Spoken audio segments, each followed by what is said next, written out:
Folks, welcome to your side bay's favorite wrestling show. It's Wrestling with Emotion, live here on Trainwreck Sports. I'm Maniac, joined by the Dwayniac Dwayne. We're joined by Macadoodoo, and we are joined by Ernie Green and Mike Straw, left to my right. Gentlemen, 36 hours till Hell in a Cell. How are we feeling? Fantastic. I'm excited for one match. Excited for one match. One match. You're really getting your hopes up over there, Mike. Feeling great here, Maniac. Hell in a Cell is always a fun pay-per-view. You get a few things that you don't expect to happen almost always. So, with the exception of the main event last year's Hell in a Cell was an absolute shit show. Worst ending to a Hell in a Cell, I think, in the history of Hell in a Cell. But regardless, I'm excited. I don't want to get too much into foreshadowing because one of my great Hell in a Cell moments we're going to talk about later is what Dwayne I'm going to expound on that. It's always, Hell in a Cell is Hell in a Cell. It's always fun. And to extend on what Dwayne said, it's been the past 2 years we've had bad main events because they were called off when they shouldn't have been, because it was Reigns and Strowman in Hell in a Cell 2018 where they called a note because Lesnar interfered. That stops the match. And then last year with them Mallet and Rollins on The Fiend, and neither one should have ended. I think that was some of the most angry WWE Twitter of 2019 when The Fiend and Rollins went to a no decision in Hell in a Cell. You got to have a decision. It's hell. It's in a cell. And we are sponsored by Pazda Electric. Pazda Electric's a residential or commercial electrical company that can handle any project. From new house wiring to troubleshooting issues, Pazda Electric, licensed and insured all over Erie County. They'll give you a whole house surge protector with every service upgrade. Give them a call, 716-698-2711. And gentlemen, so real quick before we get into our favorite moments, a little moment we had this week, we were talking, and McAdoo sends some WWE wines in the chat. So obviously there's some infamous stories about Andre the Giant, The Undertaker's ability to haul him back. So in this 2020 world in quarantine, who would you most like to polish a bottle of wine with? Let's start with Mike and go around the horn here. Well, if I drink, and I'm going to go with the straight edge lifestyle over here. If I did it, it would, I don't know. I think it would be, we'll stick with who's in WWE. AJ Styles. Just because I feel like I can get him to give me some funny stories. Oh, he's probably got a ton The more he drinks, the better the stories become. Dwayne? For me, it would be, if we're going old school, who doesn't want to have a drink with Stone Cold Steve Austin? Come on. That guy's probably got some unbelievable war stories to go over after you polish off a glass of wine. But, current roster, that's tough for me. It would probably have to be either, I'm a big Miz guy. I like the Miz, or Kevin Owens. McAdoo? Like Dwayne said, how can you not pick Stone Cold for this? Granted, I think he said he stopped drinking at least beer. I don't know if he's completely shelved off alcohol, but Stone Cold has got great stories. Probably about drinking too. And then if we have to go main roster, I'm going Reigns because he's the guy I want to meet. Okay, for me, Stone Cold's a great choice, but now that he is a mainstream star, I think The Rock would have so many great stories wrestling and not wrestling. Well, he's probably heard some crazy rumors about celebrities that we probably laugh our heads off at. And then currently, Paul Heyman would be the top of the list for me. That guy is entertaining as heck. He's been around longer than we think, and he would have just the best stories. You think excuse me, you think he'd actually tell the truth the more he drinks? Well, no, absolutely not. But that's why we're calling them stories, right? No doubt about Paul it. Heyman's a good one. I like Straw and Ernie's answers. Both well-traveled, but obviously it would be a fun time with anyone. So they were talking about the Undertaker wine. I feel like they should have his matches on the back of the bottle, but I'm not, That'd be awesome, actually. I'm not in charge of merchandising. Just steal our ideas, WWE. But let's get to it. Hell in a Cell. So obviously, it's supposed to be one of the threatening, most physical, most grueling pay-per-views. So before we get to our favorite memories, and we can go reverse around the horn, Ernie first here. Has the cell kind of lost its luster over a couple years? I mean, the Elimination Chamber. I mean, what's going on with Hell in a Cell? They've kind of revamped it. What are our thoughts on the current status of the cell itself? Well, once you turn something like that into a pay per view, it's less of a novelty. I mean, it's just, I mean, Hell in a Cell used to be maybe once or twice, once in a while. Now it's an actual pay per view. They have 2 or 3 matches that are Hell in a Cell. So yeah, it's gonna, by having this consistent pay per view, you're gonna just naturally lose the luster. I don't think it's a bad thing necessarily, but the only thing is back in the day, a steel cage match which turns into Hell in a Cell is supposed to be a blow off to a feud. It's supposed to be like the end of the feud, and now it's just kind of like there. Does that make sense? A lot of times, like, you have a Hell in a Cell match, but it doesn't end the story. It just kind of furthers the story. So that's where it may have lost its luster, in my opinion, but it's still pretty cool. Yeah, I mean, I go both ways in this because one, it doesn't, the novelty's worn off, like he said, and you throw guys into a cell who probably just don't deserve the cell. Like if you look at years past, but then again, it's a great match, and I like seeing it, and at least this way it guarantees us a Hell in a Cell match.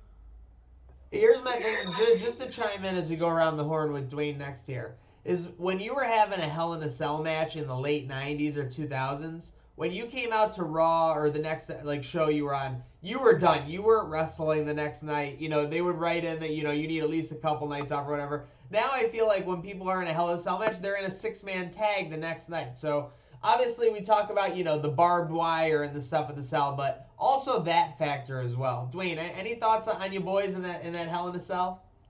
Like, for Hell in a Cell, for me, growing up, man, it was just, the big pop about it was when it was announced it was going to be in a Hell in a Cell. When the build up of the storyline is, a lot of back and forth. You know what? We're going to settle this in the cell, the Hell in a Cell. That was the allure of it because you never know when it was coming. Now we just know it's coming. Like at same time every year, a Hell in a Cell. You don't see Hell in a Cell unless it's at that pay per view, which I think is stupid. Like, you should sprinkle it around over the course of the year. You should, that's what made it so cool. A lot of the very best Hell in a Cell matches weren't on a specific pay-per-view, for the Hell in a Cell. It was at, No Way Out or, I think it was the second Bad Blood, Michaels and Taker. Like, you sprinkled it out throughout, the year, maybe 1 or 2. And that's what made it so cool. Now we just come to expect it. Yeah, we get some great spots at Hell in a Cell pay-per-view every year, but we come to expect it. It kind of takes away from that feel-good feeling about watching a Hell in a Cell match because you already know what to expect. That's exactly how I feel. There's only 2 gimmick matches that should have its own pay-per-view: Royal Rumble and Money in the Bank, because you don't need a storyline really to get into either of those. They're qualifying matches and you qualify for it to make the next superstar or whatever. But Hell in a Cell, Elimination Chamber, like those don't need. Remember when WWE tried it in 2010 with Fatal 4-Way? Like those don't need it. Like why? Just, yeah, they should be the blow-offs. They should be it's lost a massive amount of luster because it's coming and it's like, well, we know in a month Hell in a Cell, so this feud's not ending tonight. So it just, yeah, it takes away, we talked about it off the air, the surprise factor. And that's a great point. I mean, you're saying taking away the surprise. We've seen championship matches with Orton basically being the only contender in the WWE picture. Nobody else has even said a word on Raw that, like, they're upset about Randy Orton being the only contender, right? Like, from what I can recall of or the story, nobody's gone to management and been like, hey, 3 pay-per-views in a row for Orton? Like, what the hell's happening here? Nothing going on there, so it's a little stale storyline. Meanwhile, I feel like you got a lot happening on SmackDown. And speaking of storylines, real quick before we get into the matches, what are your favorite storylines right now in WWE? I'll kick it off. Last night on SmackDown, I think they had one of those segments that you'll be able to watch a couple years from now. Law and Otis. What a segment. It's long overdue. Otis with the Money in the Bank. It sounds better on paper and probably on a whiteboard than it does in real life. Because honestly, he's not a main event, championship contender at the end of the day from what I can see. He's kind of more of a gimmick guy. And Miz with John Morrison by his side, he can play the Alex Riley role and he could really be a threat in any title picture. Yeah, the Otis thing, I love that storyline right now. Just because I love Otis, but I think they gave it to him probably because they didn't expect Reigns to come back when he did. But now that Reigns is back, they're like, I don't know what to do at this point. But I don't know, like it's Sasha and Bailey. Everything with Sasha and Bailey, it's rushed. Don't get me wrong. I think they should. When we can talk about That's it later. a WrestleMania match. That is Sasha should have been off till the Rumble. She comes back at the Rumble, and there you go. It's Mania main event. But if they're gonna give me to it, I'm gonna enjoy it because I know those two will put on an amazing show. Gents, any other storyline thoughts before we head into the matches here? Again, going off what Mike said, I just wish there, was some more build up. That's another thing that made the cell so cool back in the day is you need more build up for it. There wasn't nearly enough build up for a lot of these matches, except for maybe Orton and Drew McIntyre. Yeah, that's the only one to me that logically makes sense to be inside a cell because of how Night of Champions ended. Mm-hmm. Yeah, most definitely. If Sasha and Bailey, if this was the blow-off, it would absolutely make sense. But it's not going to be the blow-off, so. True. I mean, they're going towards WrestleMania. That's why, even though Banks is a favorite, it probably makes sense if you wanted to get the storyline going to switch the title. A lot of people are still predicting Bailey might retain. And real quick, before we get into the matches, I know I keep teasing it. Shout out Pazda Electric for sponsoring this episode. Anyone have a prediction just to lock it down in this episode? Breakout WWE star of 2021? I'm sticking with Keith Lee. 2021 will be the year of Lee. That I have such a man crush on him right now. Any other predictions, McAdoo? No, go ahead. I want to say Adam Cole, but I don't know if he's going to get called up or not. If he gets called up, he should absolutely be the one at least for a title shot.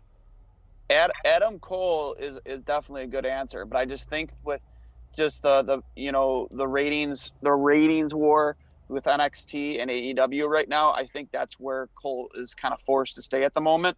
That's why Baylor's there to begin with, because he wasn't getting a lot of screen, camera time here on Raw or SmackDown, so they put him in down at NXT where he can thrive. For me, it's one of two guys for me. It's either Keith Lee or Big E. You don't just spit Big E up from the New Day during the draft unless you're going to give this guy a huge push. Good point. I definitely see them two actually clashing at some point.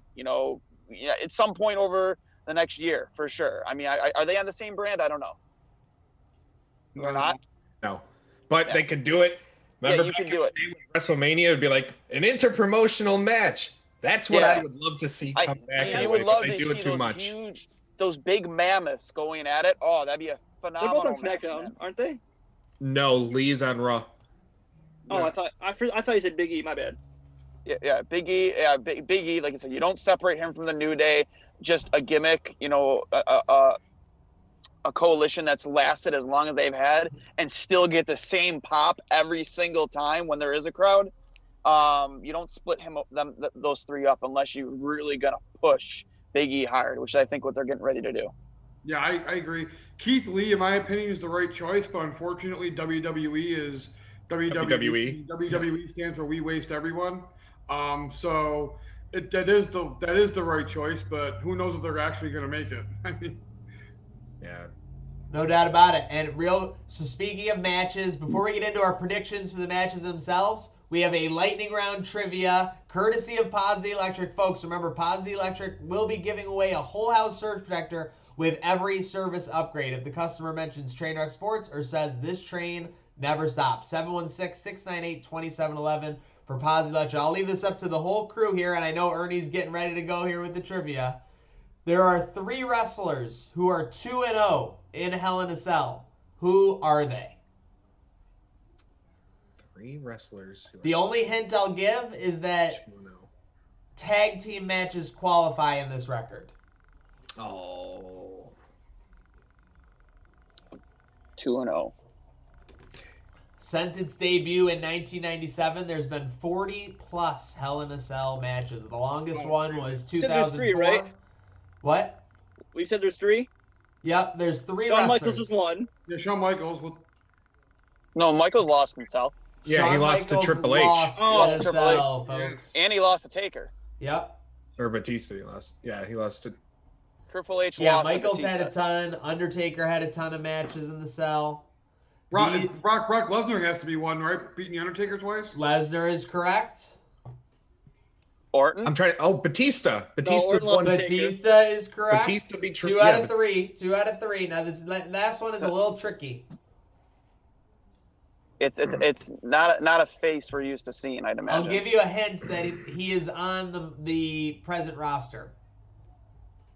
Shit. He's 2-0 in Hell in a Cell. Can our team get all 3 of the wrestlers who are 2-0? It's not Orton, right? It is not Orton. No. Uh-oh, Mike Shaw's cheating. He just ran into the cell. Who do we got? Kevin Owens. Kevin Owens. KO is correct. I thought that Oh, was sick. him, but didn't want to say it correct. So you guys got it. You got the 3 wrestlers. Now on the flip side, yeah, they nailed it in basically 90 seconds. Well done. 3 wrestlers are 0-2 or worse in the cell. So they're 0-2 or worse. So they have a worse record, 0-2 or worse. 3 I know wrestlers. Who are they? Mankind Mankind Cactus slash Jack- Cactus Jack is correct. and Shane. And Shane is correct. I don't know the other one. Sasha. Sasha is incorrect. This person is not on the roster today. And you're 0-2. Yep, 0-2. This specific person was 0-2. I'll give you that hint. We're in the second round of the lightning round trivia brought to you by Pazda Electric. Can they get it? Not on the roster. Rusev was only in 1, right? Not Rusev. Not Rusev. Yeah, actually, I thought of Rusev. But right away, too. you're very close. I'll give you Just that. The Rock. Lana? No, I'm just kidding. No. You said The close. ravishing Russian. I miss the ravishing Russian gimmick. And I miss him being from Bulgaria. Pneumonia. How many Remember when they were cell going matches does The Rock toe-to-toe with The Rock in a promo? I mean, that was pretty hot. I think The Rock's only been in 1. He was only in that Armageddon. There was the Rock. Yeah, that 6-man one, right? Yeah, that was the. Yeah. I knew he This lost that one. wrestler, when they came on the scene, was a main eventer right away. Oh no. He debuted in. And he's not with the company. He's not with the company anymore. He had a name change right after he debuted, or right around when he debuted, and he had a huge catchphrase, which is basically every WWE superstar. But the main eventer right when he debuted is the major factor. Big Show. Nope. Faced off against CM Punk when he debuted. Ryback. Ryback is correct. Oh, yeah. Mike Straw nails it. And they've gotten through the Pazda Electric Lightning Round. Gents, let's get into these matches. So let's kick it off with the one that to me has the least, honestly, impact on everything. And that is Hardy Elias. In this match, we got Elias minus 150. So he's the favorite. Let's go around the horn for starting with Ernie. Who do you got in Jeff Hardy, Elias when they face off at Hell in a Cell? They want to bring Elias back with some momentum. So Elias, I mean, nothing else to say about that. I'm gonna say Jeff Hardy only because the storyline about the car. I think that's gonna continue. I think Jeff Hardy wins this, but you're gonna get the whole shtick where Elias doesn't let it go, and you're just gonna continue with the storyline of what actually happened that day when Elias got hit by the car. Kind of the same way it went about with Austin and Rikishi. It's gonna be a continuing storyline. I'm thinking Jeff Hardy. And then I think, honestly, because I have a feeling they're going to try and push Elias as a face again very shortly, they're going to have Sheamus actually reveal Elias is going, and then they kick off an Elias-Sheamus storyline somehow.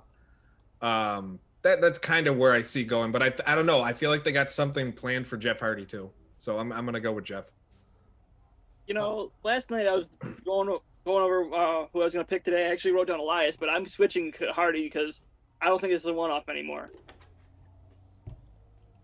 WWE doesn't do one-offs, so you should have never thought that was in the first place. The Thunderdome has been a storm of matches, no doubt. These feuds, whether it's Rollins, Mysterio family, whether it's... It's like DJ Khaled is booking WWE. Another one. Another one. Very, very true. And by the way, if you want to get in on the conversation, join in on Facebook, YouTube, Twitter, and Twitch. Comment your favorite Hell in a Cell moments or maybe some of your predictions for the pay-per-view. I got Elias. The WWE has a superstar in Elias. I think everybody loves Jeff Hardy. Jeff Hardy could basically lose any match and bounce back with the same pop the next night. And they need Elias to kind of get back on the winning track. I know he's been a good kind of... I think Elias foil. He's been a good foil, but we need to get him back in the winning track. I think Elias is the only example in the NXT era of a gimmick that completely bombed in NXT and no one cared about that worked on the main roster. Usually it's the other way around, where a gimmick gets over on NXT but bombs on the main roster. This just turned right around for him. You guys remember when he became when he lost the NXT Loser Leaves Town match and he wrestled that one match as El Vagabundo under the mask? That was one of my favorite moments in the last 10 years. Hilarious. The whole build up with him on the main roster, where he just randomly just be walking in the background strumming the guitar, like it was so random, which is why it made it so cool. And then Jericho helped build that one up too. Slow, random, inexplicable storylines are the best in WWE because we just want to always know what's going on. And we've got to make an appearance. We got a Straw cameo, the intern showing off there. I got Elias, so I think our crew went with mostly Elias, right? No, I think it was 3-2 Hardy. 3-2 Hardy. Okay, I'm just very full of myself, so I use my vote as 2. It's all good. Maybe vote counts for 2. Speaking of full of myself, speaking of the two-man power trip, we got Bayley and Sasha. So a lot of hype in this match, gentlemen. Banks at -225 to get revenge on her friend Bayley, her one-time friend Bayley. Again, these two reminded a lot of people of the two-man power trip of Triple H and Stone Cold back in the day. So going, again, we'll go same order on this one. Banks at -225, Bayley at +160. Who you got for the SmackDown Women's Championship? I would love for this to drag all the way to WrestleMania where Sasha finally gets her comeuppance there, but that's not going to happen. So I think she's going to win tomorrow night, and they'll keep. I think they'll trade the belt a couple more times before the feud finally ends. I think Bayley probably wins the night, but it'll be in some, DQ fashion. She'll not DQ, but just some very heelish fashion, where it'll continue the storyline. I think Bayley wins it tonight.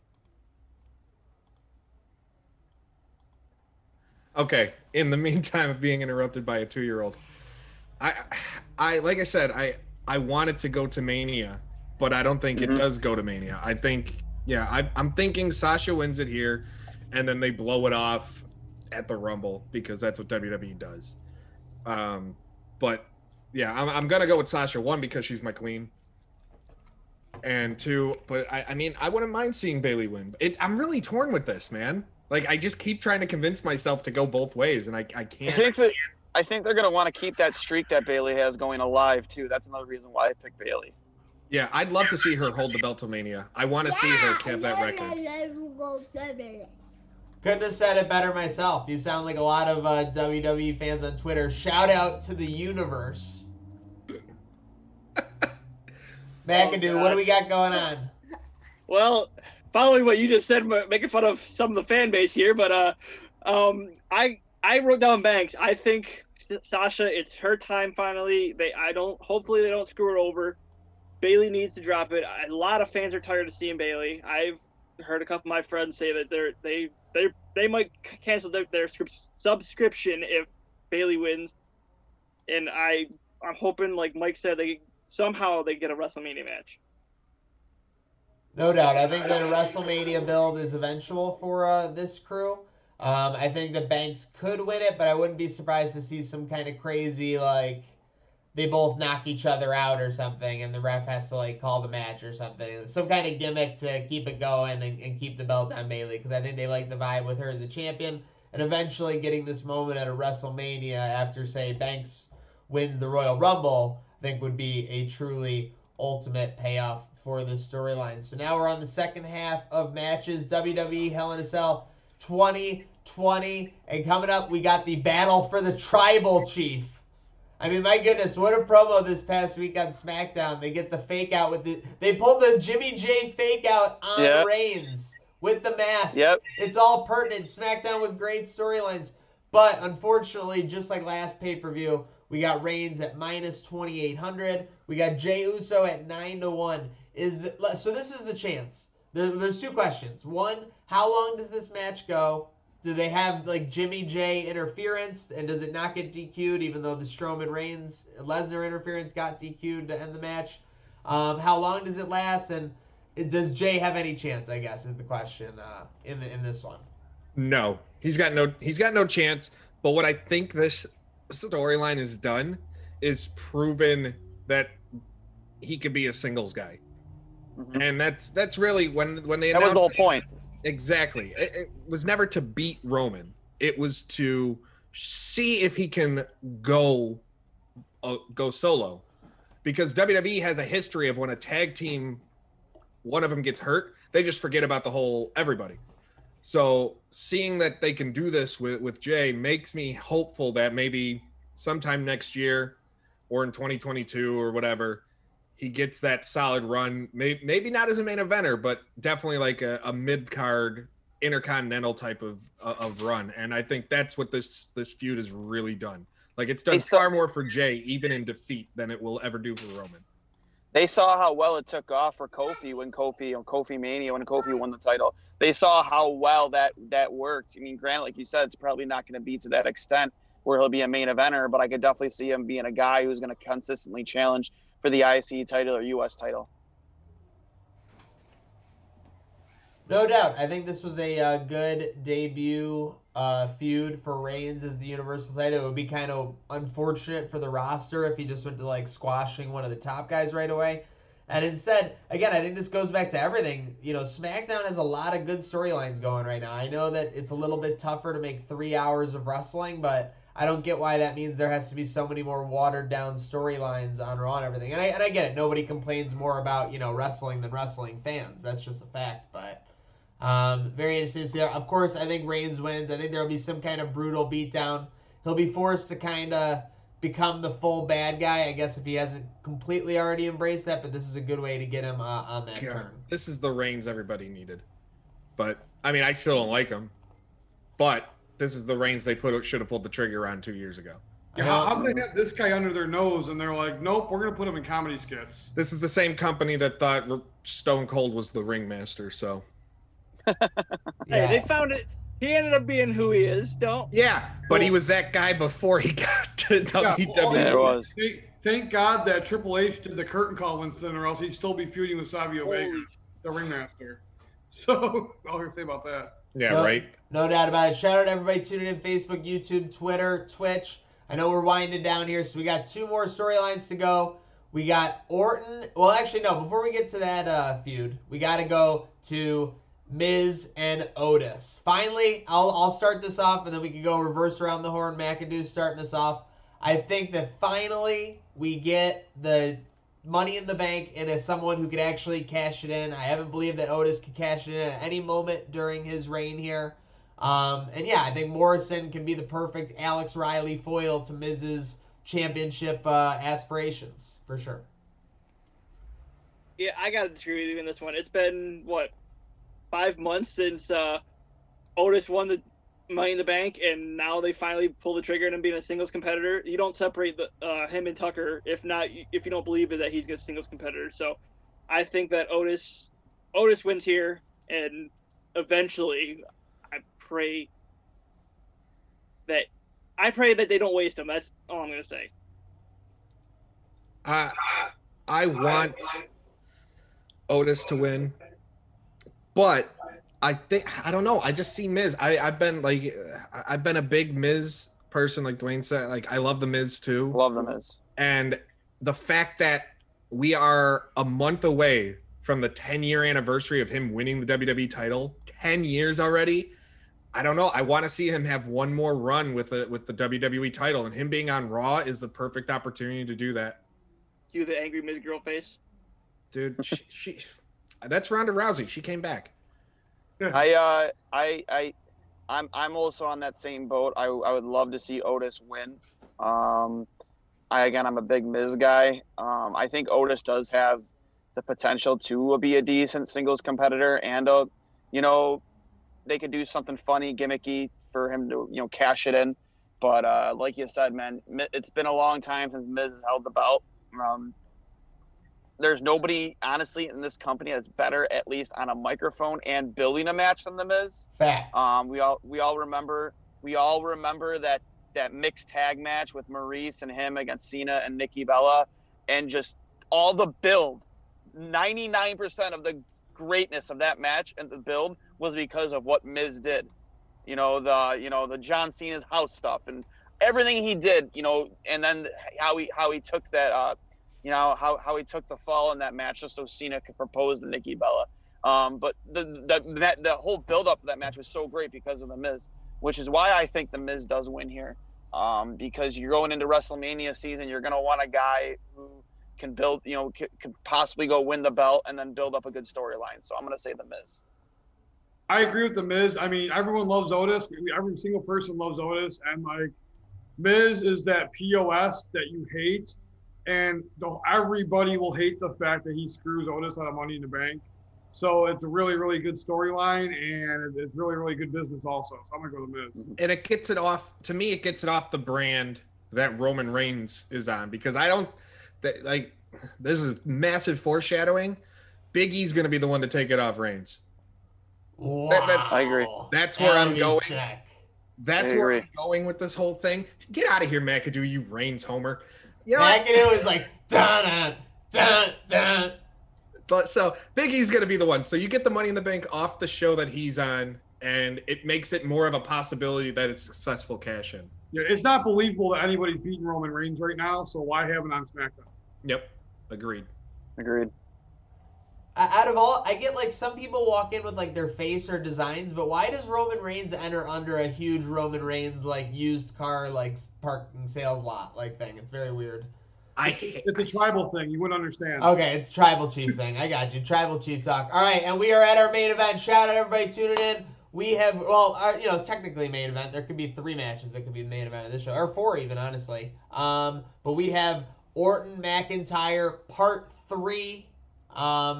They're going at it again, gents. Is this the time where Orton finally gets it done?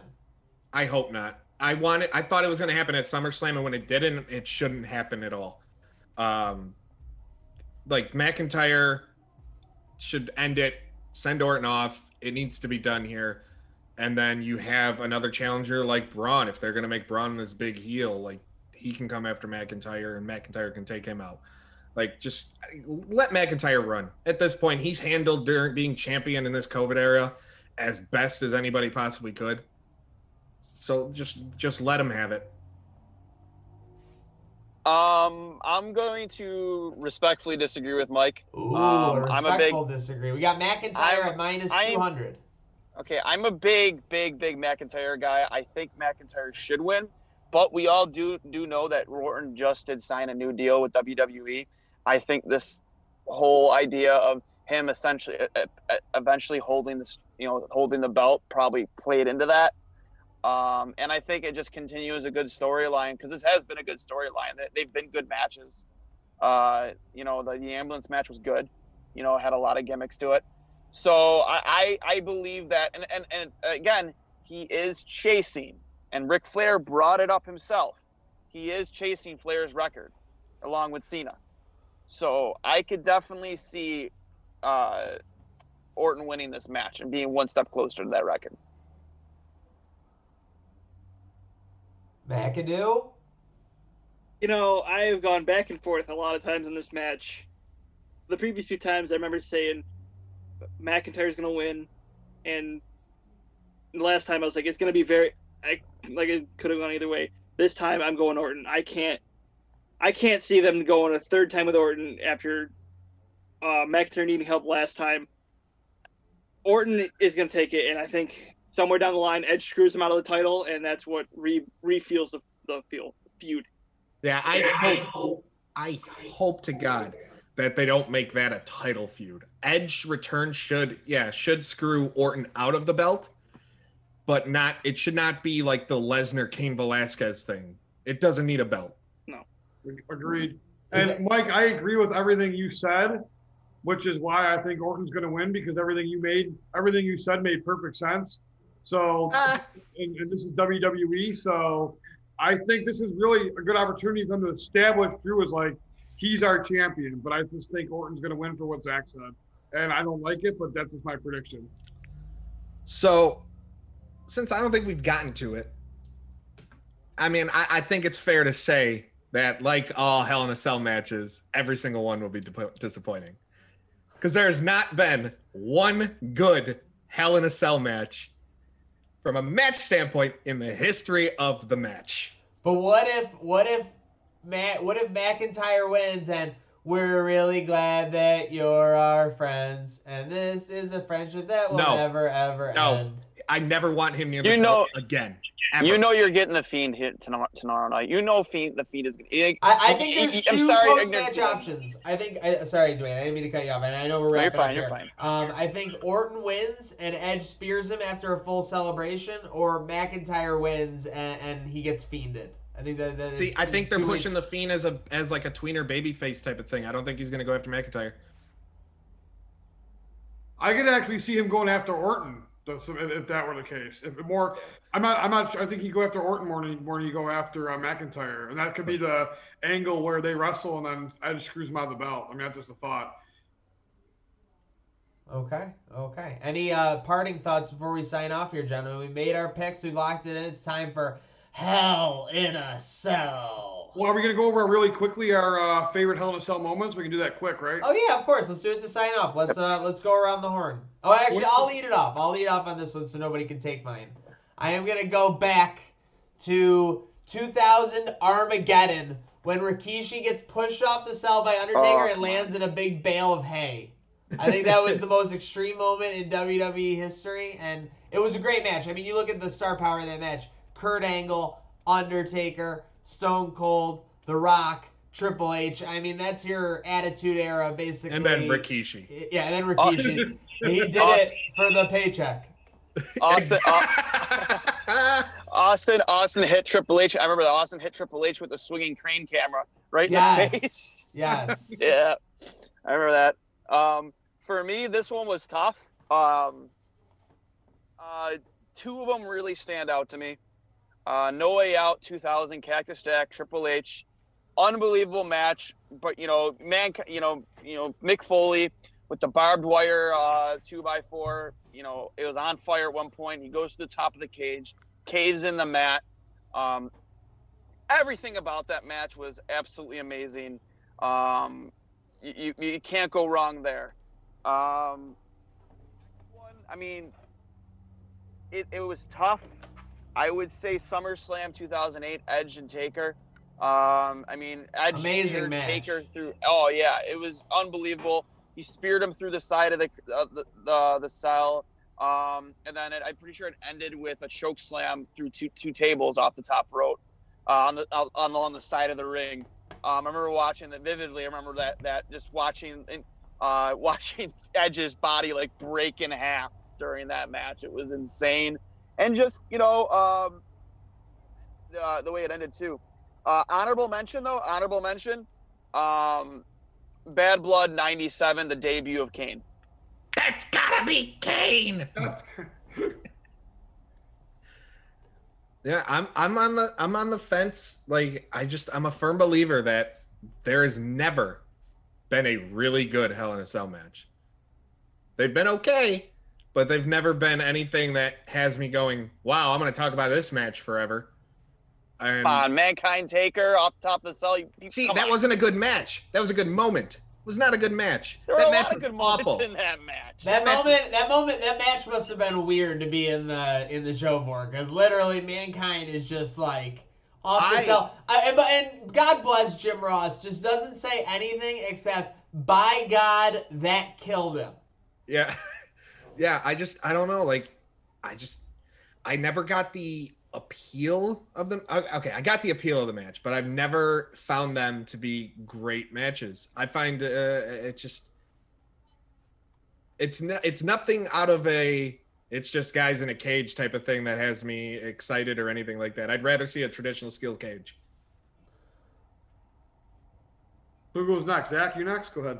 All right. There's three that really stick out in my mind. 2006 Unforgiven, when Vince had his head shoved right up Big Show's backside. Keister. Yeah, Keister.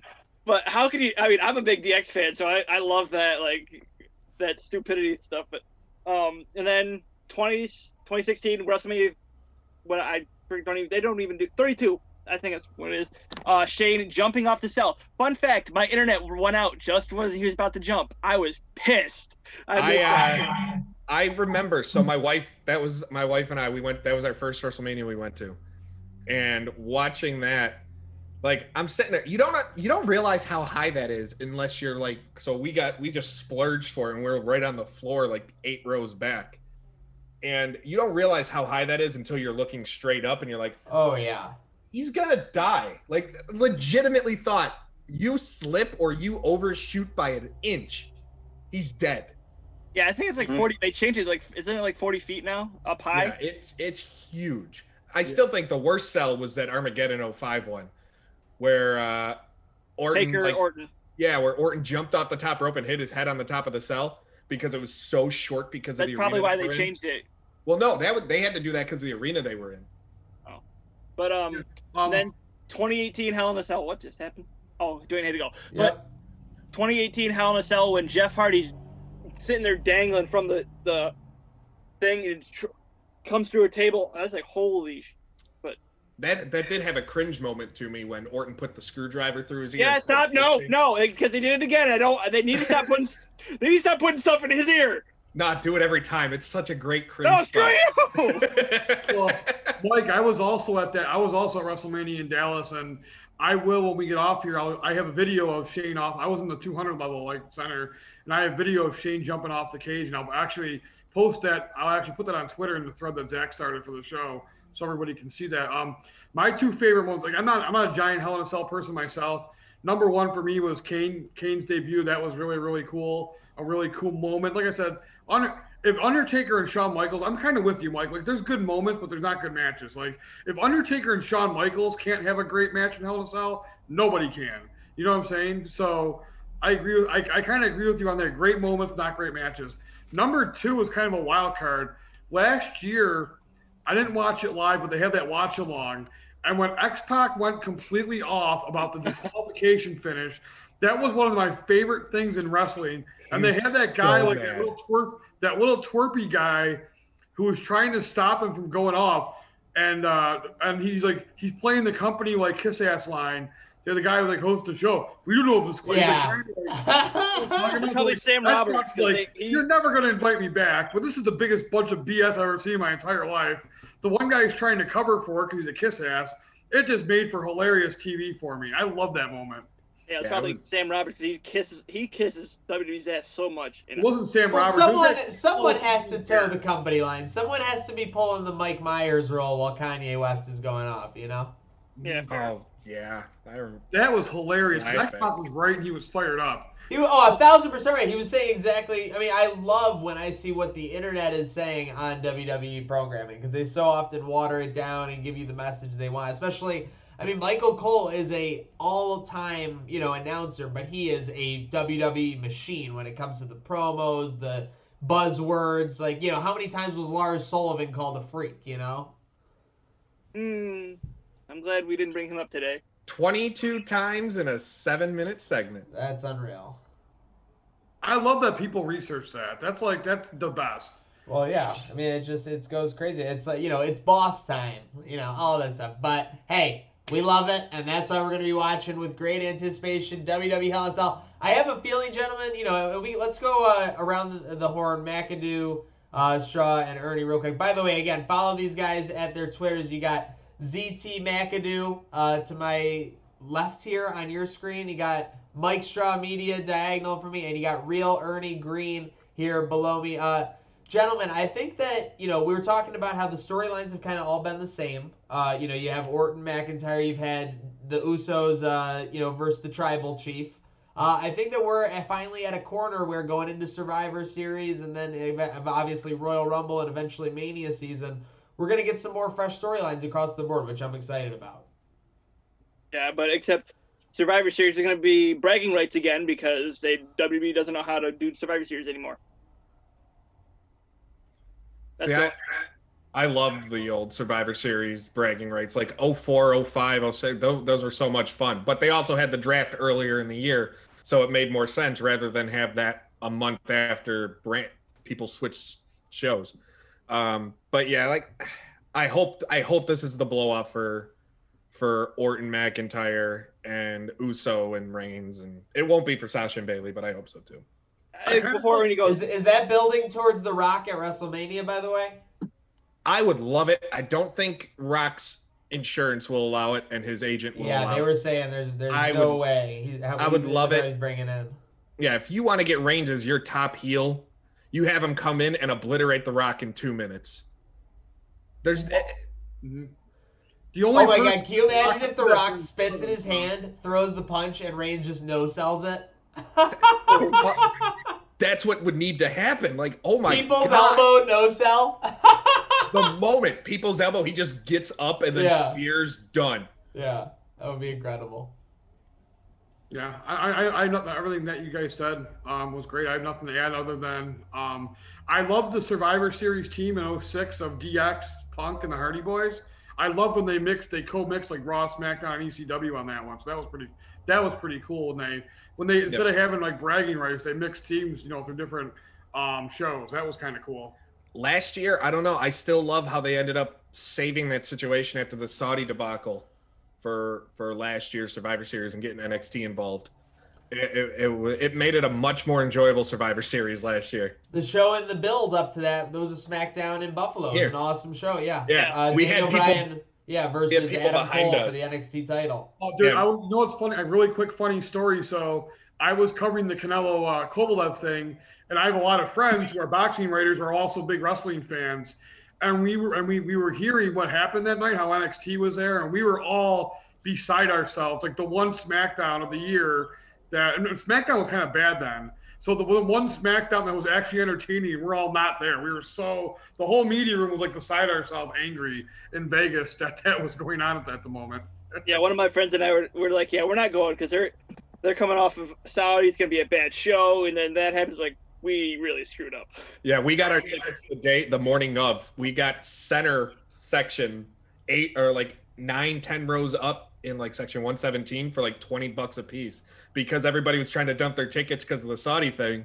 And then NXT, they're like, oh, NXT's in town. And we're like, well, this is going to be the best show of the year. Yeah. Most definitely. Again, one last shout out to all our contributors today. Dwayne, who took the time during his workday to come on and follow him at Dwayne S39. We got ZT McAdoo. We got Mike Straw Media. We got Real Ernie Green. This hasn't been wrestling with your budget. This hasn't been wrestling with your thoughts or conscience. This is wrestling with emotion, and it's then, now,